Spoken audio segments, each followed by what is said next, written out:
Nous allons voir les effets avancés de CSS. Lorsque nous voulons donner du style et rendre dynamique notre site web, le CSS, c'est le langage à avoir sous la main, celui qu'on doit apprendre.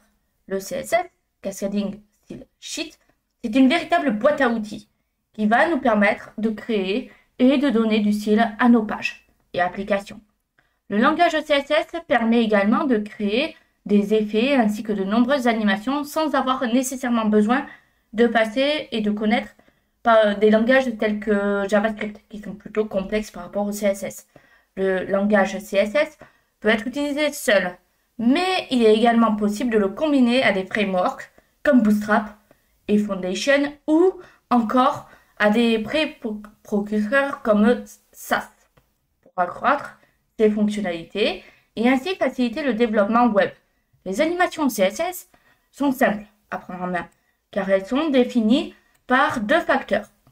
Leur propriété et l'ensemble des étapes, appelées keyframes, qui les composent. Très souvent, CSS est associé au langage HTML.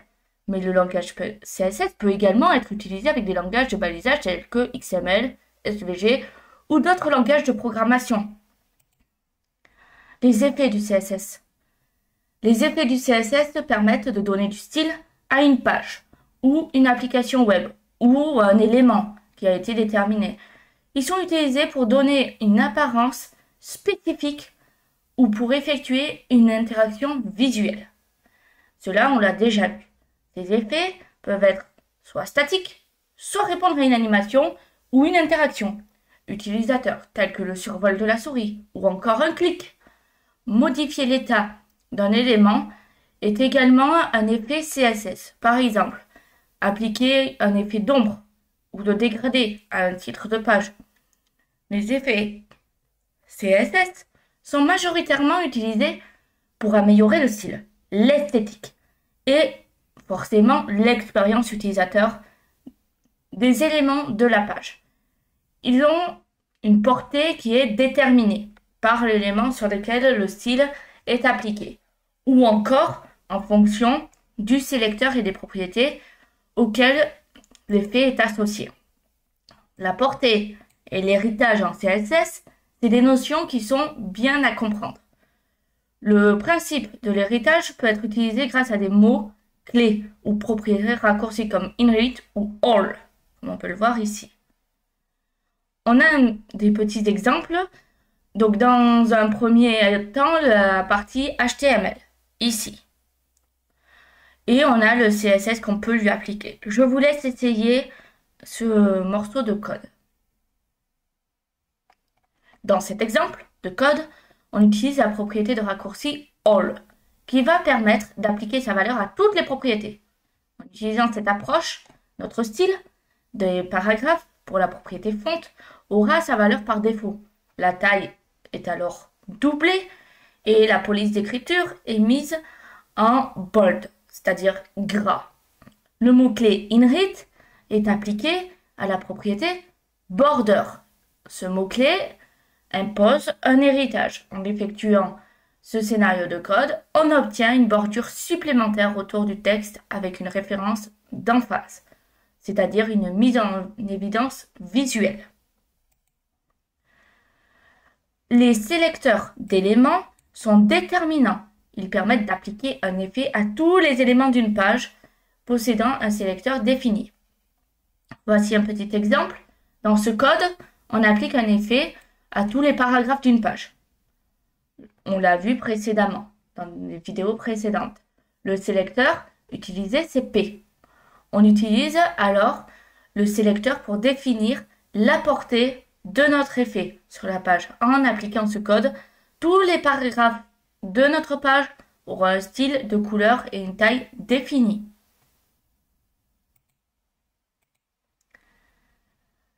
Il existe de nombreux autres éléments et sélecteurs comme les sélecteurs de classe ou encore les ID qui sont les plus courants. Le ciblage d'éléments grâce aux sélecteurs descendants et de parents permet une approche plus poussée de sélection ou d'utilisation. Cependant, d'autres sélecteurs spécifiques, comme les pseudo-classes, offrent des options précises et uniques, qui sont alors très pratiques et facilitent l'utilisation. Le pseudo-classe permet d'appliquer des effets à des états spécifiques d'un élément. Les styles de portée en CSS permettent de spécifier les limites pour lesquelles les styles spécifiques s'appliquent. L'utilisation d'espaces de non natifs en CSS permettent d'effectuer cette action. Les espaces de non natifs dans CSS sont plutôt récents. Avant, on utilisait des classes spécifiques et on s'appuyait sur ces conventions de dénomination spécifiques. Les tendances CSS en 2003 ont évolué. Certaines sont à suivre, comme le CSS délimité, qui utilise les @scoop. Il est donc important d'effectuer une veille qui est permanente afin de se tenir informé de l'évolution du langage et des fonctionnalités vers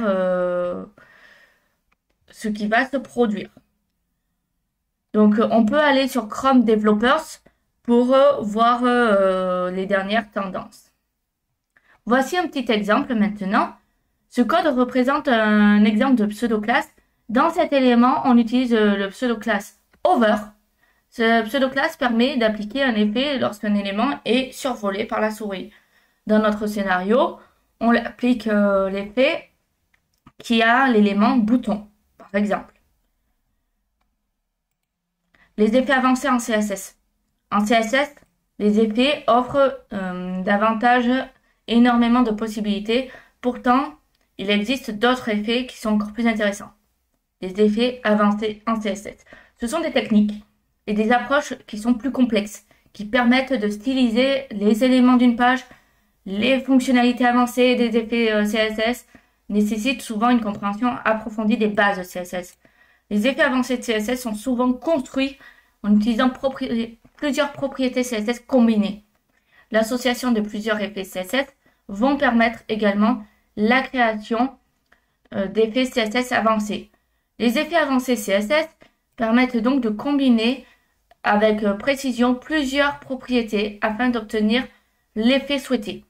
Ça permet d'ajouter des effets et des styles visuels élaborés ainsi que des mises en page et des interactions et visuelles créatives poussées. Utiliser les effets CSS avancés offre également la possibilité de se démarquer en créant des contenus et des designs uniques et innovants. Donc voici un exemple. Donc comme on peut le voir, les effets avancés incluent des propriétés CSS telles que transform, mais également des propriétés combinées qui sont plus complexes comme mix, blend, mood ou des effets parallaxe. Cet exemple de code va illustrer l'effet de parallaxe. Le parallaxe, ça crée une illusion de profondeur en faisant défiler les différents éléments à différentes vitesses. On utilise une classe .parallaxeContainer pour envelopper les éléments qui auront l'effet souhaité. La propriété perspective lui est associée et elle indique une valeur de distance avec laquelle l'utilisateur voit l'effet. Dans ce scénario, la valeur va être définie à 1000 pixels, ce qui signifie que le parallaxe sera visible à une distance par l'utilisateur.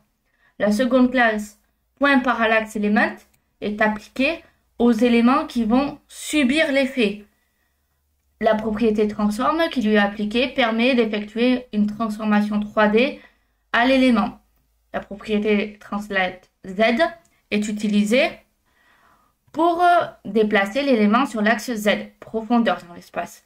L'ajout de valeurs négatives, telles que -50 pixels, indique le déplacement vers l'arrière pour créer l'illusion de profondeur value. La propriété scale, quant à elle, termine ce code. Elle est utilisée afin d'augmenter la taille de l'élément, créant un effet supplémentaire, une impression d'accentuation. Ce code est généralement combiné à du code de JavaScript. Donc si vous n'avez pas vu le JavaScript, allez voir les vidéos à ce sujet, pour permettre de créer une fluidité et du réalisme à l'effet en ajoutant dynamiquement des valeurs de transformation en fonction de la position de l'élément. Donc tout de même, avant de continuer, les effets basiques ou encore CSS sont souvent combinés à d'autres langages comme JavaScript, mais également à des frameworks tels que Bootstrap ou Foundation, voire à des préprocesseurs comme Sass. Les frameworks fournissent des composants interactifs qui sont connus, tels que des carousels, les menus déroulants, etc. Ces composants sont généralement livrés avec des effets prédéfinis et déjà intégrés, qui favorisent l'ajout rapide dans nos projets. L'utilisation de frameworks intègre également un système de grilles flexibles et responsives. Tous ces points facilitent la mise en page et l'alignement des éléments, y compris les animations CSS. Le préprocesseur Sass va améliorer la maintenabilité du code CSS grâce à l'utilisation de variables, de minix et de boucles, etc. Bien que très avantageux et sûr, c'est pas une obligation dans la création d'effets ou d'animations CSS. Maintenant, on va voir les possibilités des effets CSS. Les effets CSS offrent de très larges possibilités qui permettent, par exemple, de modifier la couleur d'un texte ou de l'arrière-plan, mais également de transformer un élément. Ça peut également être utilisé pour modifier l'apparence des SRC, images, mais aussi celle de formulaire, par exemple. Par ailleurs, depuis la récente mise à jour en juin 2023, ça offre beaucoup d'outils pour la couleur. CSS offre une multitude de possibilités qui associées aux divers frameworks. Les fonctionnalités les plus simples aux avancées sont encore plus importantes. De nombreuses ressources sont disponibles afin de réussir à prendre en main CSS et découvrir toutes ces astuces et techniques. On a notamment MMDN, Web3 School, etc. Le langage CSS va permettre de créer une multitude de styles simples et plus complexes. En effet, les différentes ressources, il est également possible de démarquer, de créer du style et des animations qui sont personnalisées. Les fonctionnalités de base de CSS vont combiner des frameworks qui permettent d'aller au-delà des notions de CSS de base et ainsi de permettre et de mettre en place un site internet ou des applications fluides et dynamiques avec des styles spécifiques. Voici des exemples. Donc, le langage CSS permet donc des styles complexes ou simples. Ça dépend ce que l'on souhaite. En utilisant ces différentes ressources, c'est possible de se démarquer. Donc là, comme je l'ai dit, on peut créer avec des frameworks, ça permet d'aller au-delà des notions de CSS de base et ainsi de mettre en place des sites internet, des applications fluides, dynamiques ou spécifiques. Dans ce code, on utilise la classe .markedElement qui lui attribue la propriété clipPart. Ce scénario illustre des effets de masquage, clipping, qui permettent de découper ou de cacher des parties d'un élément. En utilisant une forme spécifique dans ce code, on utilise la fonction polygone à laquelle on applique des valeurs de découpe. C'est possible de personnaliser la forme souhaitée en utilisant d'autres fonctions que polygone telles que circle par exemple ou ellipse. En l'occurrence ici, la forme personnalisée est le quadrilatère formé par des coordonnées. Les coordonnées définissent les positions des sommets de notre forme. 0, 0 dans notre cas. Ensuite, on représente le coin supérieur gauche à 100% et 100% représente le coin inférieur droit de l'élément. Lorsqu'on applique ces effets à un élément, seules les parties de l'élément situées à l'intérieur de la forme définie par clipart sont visibles, tandis que les parties à l'extérieur de la forme seront masquées ou découpées. On suppose qu'on a écrit ceci dans un fichier index.html et donc là on aurait par exemple une image qui apparaîtrait. Les animations CSS. Avec CSS, on peut créer des animations. Les animations et les effets CSS permettent de mettre en mouvement les éléments d'une page HTML. Les animations servent à ajouter des interactions et de la modernité, mais également à créer des aspects visuels, fonctionnels et de ce fait captivants. Les animations CSS rendent notre site web et applications attrayants sans avoir besoin d'utiliser des technologies externes comme JavaScript.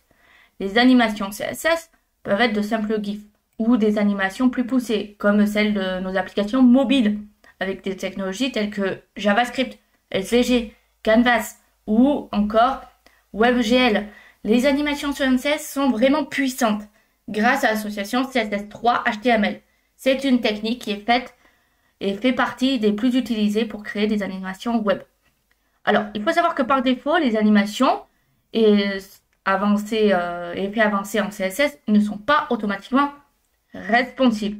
Mais il existe plusieurs méthodes, comme les media query, qui sont utilisées en combinant avec les effets CSS pour permettre aux animations, mais également aux effets CSS de s'adapter aux résolutions et tailles de divers écrans en fonction des caractéristiques de l'appareil. Les media queries vont permettre d'ajuster l'animation et également de définir différentes animations en fonction de la résolution de l'écran. Les media queries sont très utilisées et de nombreuses documentations existent pour comprendre le principe. MMDN par exemple, qui est le site de Mozilla. Certaines animations clignotantes ou encore ayant des effets scintillants peuvent être problématiques pour des personnes qui souffrent de problèmes cognitifs. Ces animations à effet est susceptible de déclencher des crises d'épilepsie, donc il faut les modérer. Il faut faire attention là-dessus. L'accessibilité doit être pensée pour les effets et animations CSS. Des mécanismes spéciaux comme des requêtes Prefer Redux Motion permettent de réduire les mouvements afin d'obtenir des environnements adaptés pour les personnes qui ne souhaitent pas avoir d'animation. Afin de préparer les utilisateurs à une animation ou un mouvement à venir, les principes de l'animation, c'est une approche ou une bonne approche. Cette technique a une double impact sur l'utilisateur. Elle renforce l'activation de nos animations en captivant son intérêt, mais ça sert également de message de prévention dans une approche d'accessibilité limitant les effets de surprise.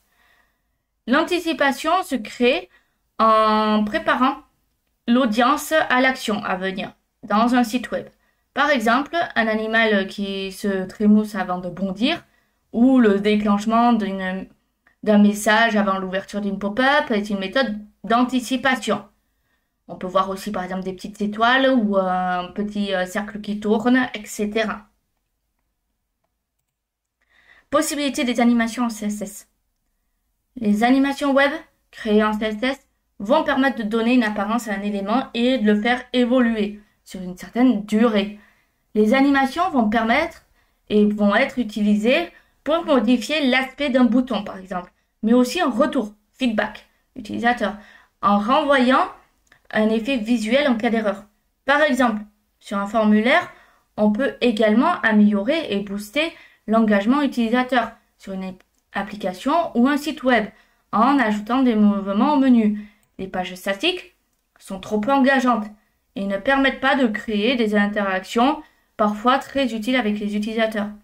Les animations CSS reposent sur deux principes de base qui sont les transitions et les keyframes. Les keyframes permettent d'obtenir des animations qui sont élaborées et leur utilisation sont un peu complexes à mettre en place. Quand les transitions sont particulièrement simples à créer, elles offrent des possibilités uniques. Elles permettent de faire passer le style d'un élément d'un état à un autre. Les transitions sont utilisées pour des animations simples comme un changement de bouton au vol de la souris. À l'inverse, les transitions qui permettent de créer des animations plus simples et efficaces en interagissant sur l'aspect des éléments pour qu'ils passent d'un état à un autre, les add keyframes, permettent et mettent en place des étapes entre l'état initial de l'élément et son état final, et donc de concevoir des animations en plusieurs étapes, menant à des animations plus complexes. Voici un exemple. Si on crée une animation comme une barre de navigation, le téléchargement ne sera pas constant. La vitesse de connexion, la lourdeur du fichier va influencer sur la progression du téléchargement et se faire par raccourci. Il y aura des pauses, des ralentissements, etc. Le timing, lui aussi, est changeant. Vers la fin, la progression va ralentir avant de s'arrêter. Pour répondre à ces différents changements, on peut utiliser les keyframes qui rendent notre barre de progression plus réaliste. Je vous laisse analyser ce code quelques minutes. Ce code utilise des keyframes pour créer une animation de barre de progression. Lorsqu'un bouton est actif, le sélecteur de classe .btn va cibler tous les éléments ayant la classe btn. La pseudo-classe CSS active pointe les éléments lorsque le bouton est en état actif, lorsqu'il est enfoncé ou cliqué, pour faire simple. La propriété CSS applique une transition en utilisant scale x, qui possède une valeur de 1. Animation name, progress bar, c'est une propriété qui indique de manière significative le nom de l'animation utilisée. Elle est définie par des keyframes. L'animation de durée, .animation duration, définit la durée de l'animation en millisecondes. On utilise @keyframes progress bar pour définir les étapes de l'animation en utilisant les pourcentages. L'état initial de l'animation ou la barre de progression est complètement caché à 0%. La propriété transform, scale x avec 0, la rend complètement invisible en la réduisant à une échelle horizontale de 0. À l'état final de l'animation, la barre de progression est complètement visible. Elle est à 100%. La propriété transform scale x de 1 la rend pleinement visible en la redimensionnant à une échelle horizontale de 1. Lorsque le bouton en état actif, l'animation est déclenchée et la barre de progression se développe de manière fluide, de 0 à 100% sur une durée de 1 seconde. Je vous laisse tester ce code, recopiez-le. Alors, vous n'avez pas le HTML, mais vous pouvez tester avec les explications que je vous ai données. Si besoin, repassez-vous cette partie de la vidéo.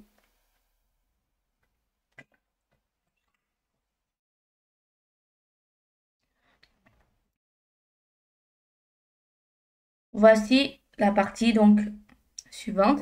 Pour rappel, créer une animation CSS avec une transition, on doit utiliser une propriété CSS à modifier.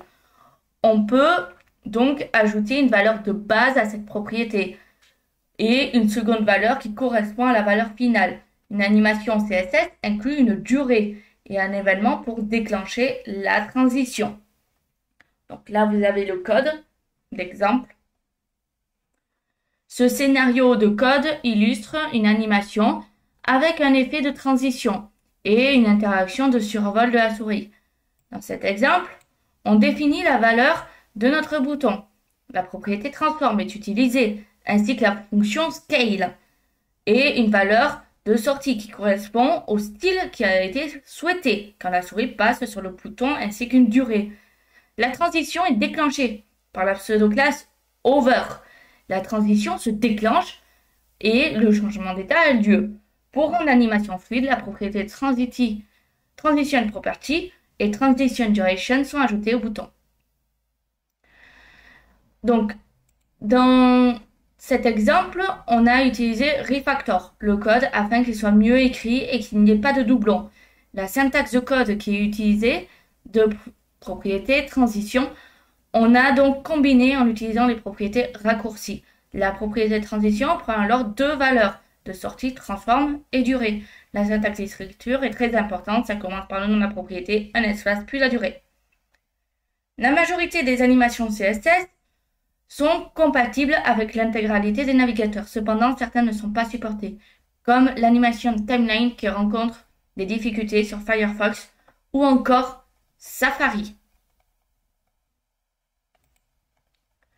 Si on doit conclure, les effets avancés et les animations en CSS vont permettre de créer des expériences interactives et visuellement attrayantes sur des sites web et des applications mobiles. En effet, les effets justement avancés de CSS utilisent des techniques telles que les ombres ou les dégradés, mais aussi des transitions et des transformations. Les transitions vont permettre de créer des animations en modifiant l'état des éléments, par exemple au survol ou au clic de la souris. Les animations CSS permettent de créer des mouvements, des transitions sur les éléments HTML. Les animations sont définies avec des keyframes. Les animations peuvent être appliquées à différents éléments HTML tels que le bouton, des formulaires, mais aussi des images. Les effets CSS s'appliquent à des textes, des arrière-plans, mais aussi des bordures. C'est possible de cibler les effets CSS en utilisant des sélecteurs CSS comme les secteurs de classe par exemple. Les animations CSS sont aussi utilisées pour animer nos propriétés CSS et modifier taille, couleur ou encore la position. Les animations ou effets CSS sont souvent déclenchés pour répondre à un événement ou une interaction faite par l'utilisateur de notre site. Les animations permettent d'effectuer un feedback utilisateur, par exemple pour la validation d'un formulaire. Les animations CSS peuvent également être légèrement en termes de performance, sont aussi largement prises en charge par les navigateurs modernes. Les effets avancés des animations CSS s'adaptent aux diverses résolutions d'écran.